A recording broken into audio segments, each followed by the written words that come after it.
Good morning students, Roma Khare here again. Welcome back to my channel.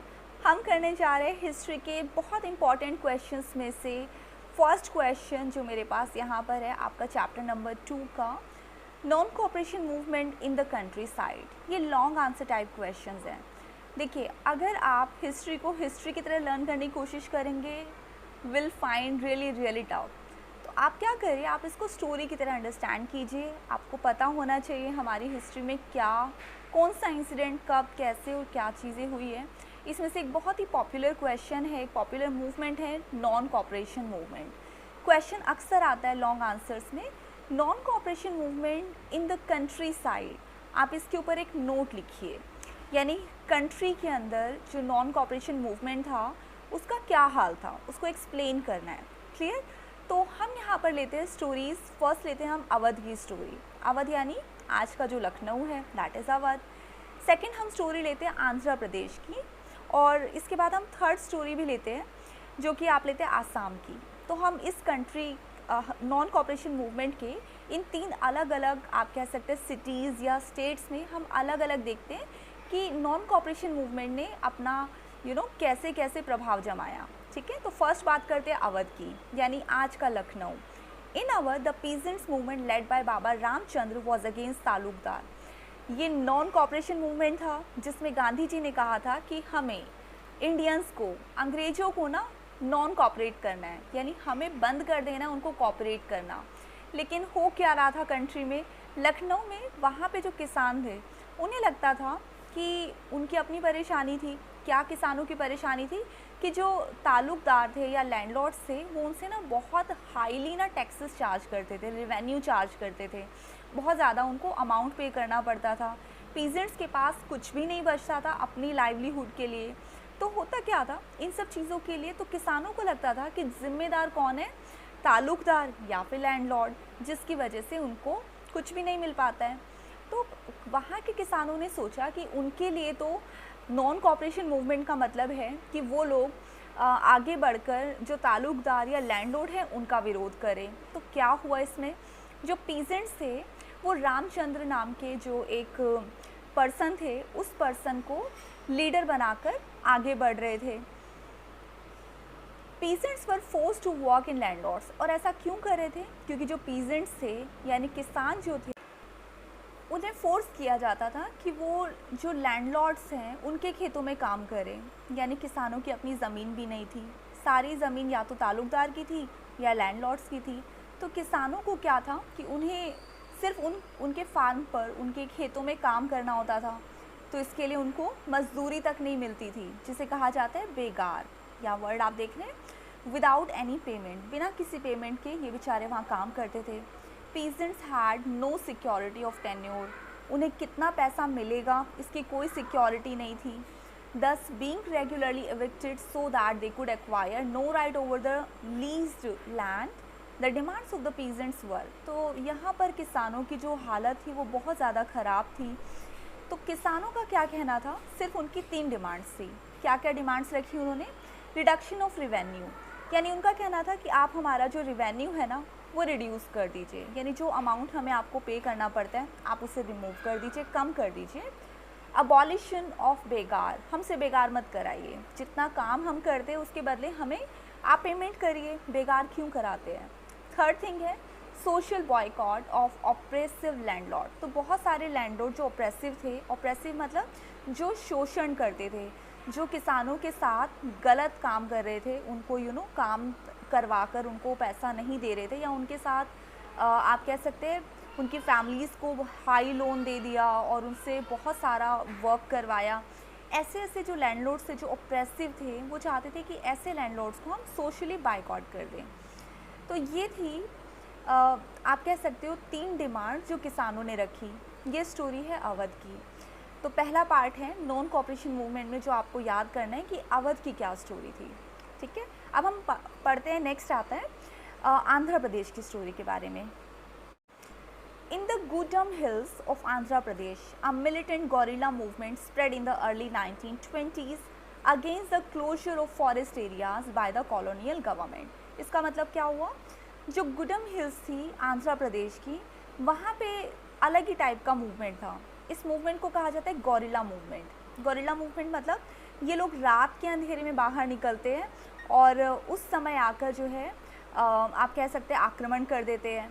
Spread in the early 1920s, तो ये भी ना 1920s की starting में आप कह सकते हैं शुरू हो गया था। और क्यों हुआ था? Against the closure of forest areas by the colonial government. तो ये जो कॉलोनियल गवर्नमेंट थी, कॉलोनियल गवर्नमेंट मतलब ब्रिटिश गवर्नमेंट, ब्रिटिश गवर्नमेंट ने इंडिया को एक कॉलोनी बनाया हुआ था, जिसका मतलब कि ब्रिटिश इंडिया को पूरी तरह से अपने कब्ज़े में लेकर इंडिया के सारे रिसोर्सेज को आप कह सकते हैं कि एब्जॉर्ब करते जा रहे थे। तो इसी को कहा जाता है कॉलोनियल, है ना। और ये जो कॉलोनियल गवर्नमेंट थी, इसने क्या किया, यानी ब्रिटिश सरकार ने क्या किया था, उन्होंने कहा कि जितना भी फॉरेस्ट एरिया है जिसमें पहले से बहुत सारे कबीले जाति के लोग रहते हैं, वहाँ पर और भी लोग हैं जिनकी ज़िंदगी सिर्फ जंगलों के आसपास रही है, जंगलों से ही वो अपनी सारी चीज़ें गेन करते थे। जैसे कि क्या क्या गेन कर सकते हैं, आप कह सकते हैं जंगलों से ही उनको सारी चीज़ें मिल रही है, वुड मिल रहा है, लकड़ी के अलावा वो वहाँ से फ्यूल ले रहे हैं, खाने पीने का जो कुछ मिल रहा है सब कुछ जंगलों से मिल रहा है।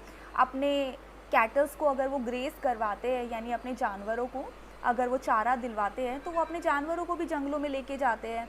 जानवरों पर भी उनकी ज़िंदगी टिकी है, अगर वो ये सब नहीं कर पाएंगे तो ज़िंदा कैसे रहेंगे। तो ये लोग बहुत परेशान हो गए, क्योंकि अंग्रेज़ों ने क्या किया, ब्रिटिश गवर्नमेंट ने क्या किया, एक फॉरेस्ट के अंदर इन लोगों की एंट्री को बंद कर दिया। अब इतना बड़ा अन्याय, ये लोग, इनको लगा कि ये तो गलत हो गया, आप हमें हमारी चीज़ों से दूर कैसे रख सकते हैं। तो यहाँ के लोग कोशिश कर रहे थे कि हम एक ऐसा मूवमेंट करें जिसमें हम ब्रिटिश गवर्नमेंट को दिखा दें कि वो हमें हमारी चीज़ों से डिप्राइव नहीं कर सकती है। आगे देखिए, कहता है preventing people from entering the forest to graze their cattle. ये जो रूल उन्होंने अप्लाई किया था, ये रूल कहता था नंबर 1, लोगों को प्रिवेंट कर दिया था, यानी लोगों को रोक दिया गया था। किस लिए रोक दिया गया था? फ्रॉम एंटरिंग द फॉरेस्ट, यानी कि वो लोग फॉरेस्ट के अंदर एंटर नहीं हो सकते थे। किस काम के लिए नहीं एंटर कर सकते थे? ना तो वो अपने कैटल्स को ग्रेज करवा सकते थे, यानी कि अपने जानवरों को खाना नहीं खिला सकते थे, और to collect fuel, wood and fruits, और इनमें से कोई भी चीज़, ना ही उनको फ्यूल यानी ईंधन नहीं मिलता था, लकड़ी नहीं मिलती थी, फ्रूट्स नहीं मिलते थे, ये सब चीज़ें लोगों की पहुंच के बाहर थी। तो ये सारी चीज़ें लेने के लिए अब वो लोग जंगल नहीं जा सकते थे, जिसकी वजह से लोगों के अंदर बहुत ज़्यादा आप कह सकते हैं रोष था, और वो चाहते थे कि ब्रिटिश सरकार को पूरी तरह से हटा दिया जाए। They felt that there traditional rights were being denied. अब यहाँ लोगों को लग रहा था कि ये तो हमारा ट्रेडिशनल हक है, हमें तो ये सब मिलना ही चाहिए, क्योंकि हम जंगलों में हमेशा से रहते आए हैं, और अगर हमें ये काम करने से रोका जा रहा है तो इसमें हम किसी की नहीं सुनेंगे और हम बढ़ चढ़कर भाग लेंगे नॉन कॉपरेशन मूवमेंट में, जो इन्होंने किया। लेकिन किस मूवमेंट के अंडर में किया? इन्होंने किया गोरिल्ला मूवमेंट, रात के अंधेरे में निकलना, आक्रमण करना। नेक्स्ट स्टोरी हम पढ़ते हैं आसाम के बारे में।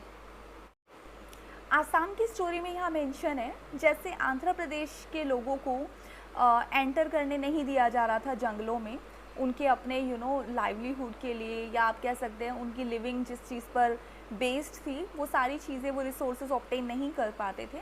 तो उसी तरह से ना आसाम के साथ अलग केस था। आसाम में आपको पता है चाय की खेती होती है, टी प्लांटेशन होता है वहाँ पर, तो वहाँ पे ना अंग्रेज़ों को बहुत सारी चाय उगानी थी। तो वहाँ के वर्कर्स को उन्होंने कन्फाइन करके रख दिया था कि वो इस एरिया के बाहर नहीं जा सकते। अगर वहाँ के लोग अपने किसी पर्टिकुलर एरिया को बिलोंग करते थे, वहाँ से आकर वो लोग चाय की खेती करने लगे, तो उनको ना पूरी तरह से डिनायल था कि वो लोग अपने घरों को वापस नहीं जा सकते। ऐसी हार्डशिप वाली लाइफ जिसमें वो लोग अपने घरों से दूर काम कर रहे हैं, तो उन्हें लगता था कि आपने हमें कन्फाइन कर लिया है। किसने? कॉलोनियल गवर्नमेंट ने। तो अब क्या हो रहा था? For plantation in Assam, freedom meant the right to move freely in the out of the confined space. तो इनको लगता था कि जो नॉन कॉपरेशन मूवमेंट चलाया जा रहा है, इससे उनको फ्रीडम मिल जाएगी, एक ऐसी फ्रीडम कि ये इस कन्फाइंड का मतलब आप कह सकते हैं ये जिस रास्ते पर जो रास्ते इनको जेल की तरह बंद करके रख दिए गए हैं, इन रास्तों से बाहर उनको अपने ओरिजिनल गांव की तरफ जाने को मिलेगा। Next says it meant retaining a link with the village from which they had come. तो उनको लगता था कि फ्रीडम का मीनिंग ये है कि अब वो अपने गांव को वापस जा सकेंगे, उस लिंक, उस विलेज को वापस जा सकेंगे जिससे वो एक्चुअल में आए हैं। Under the inland immigration act of 1859, अब आगे एक्ट के बारे में बताया गया है। ये कौन सा एक्ट था जिसके अंडर में ये जो प्लांटेशन पर काम करने वाले लोग थे इनको कन्फाइन करके रखा गया था? ये एक्ट था इनलैंड इमिग्रेशन एक्ट ऑफ 1859। तो 1859 से ये एक्ट चलता आ रहा था। Plantation workers were not permitted to leave tea gardens without permission, तो बिना परमिशन के इनको टी गार्डन्स को लीव करने की इजाज़त नहीं थी। In fact the permission was hardly granted. Actually होता क्या था, जो परमिशन थी वो बहुत कम मिलती थी। यहाँ पर मेंशन है ना कि बिना परमिशन के वो लोग नहीं जा सकते थे, तो उसका मतलब परमिशन के साथ तो जा सकते होंगे, लेकिन ये परमिशन बहुत मुश्किल से ही मिलती थी, या आप कह सकते हैं मिलती नहीं थी। When they heard of the non cooperation movement, तो जब उनको पता चला कि गांधी जी ने एक नॉन कॉपरेशन मूवमेंट चलाया है, thousands of workers defied the authorities and left for their homes। तो इतने सारे जो वर्कर्स थे, thousands of workers, वो फटाफट अपने घर भाग गए अथॉरिटीज़ को छोड़कर। तो ये थी 3 स्टोरीज़ जो आपको याद करनी है। आई होप आप जब स्टोरी सुनते हैं ना, और जब आप इनके वर्ड्स को अंडरस्टैंड करते हैं, और जब ये थियोरी लिखी हुई साथ में देखते हैं, तो आपको अंडरस्टैंड करना ज़्यादा इजी हो जाता है कि हम किस बारे में बात कर रहे हैं।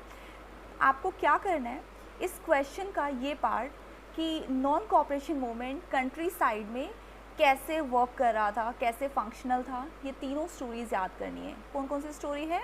अवध की स्टोरी है, number 2 is for Andhra Pradesh की Gudem hills, and then Assam की। ये तीनों स्टोरीज़ आप याद कीजिए, इसे मेंशन कर सकते हैं, ठीक है।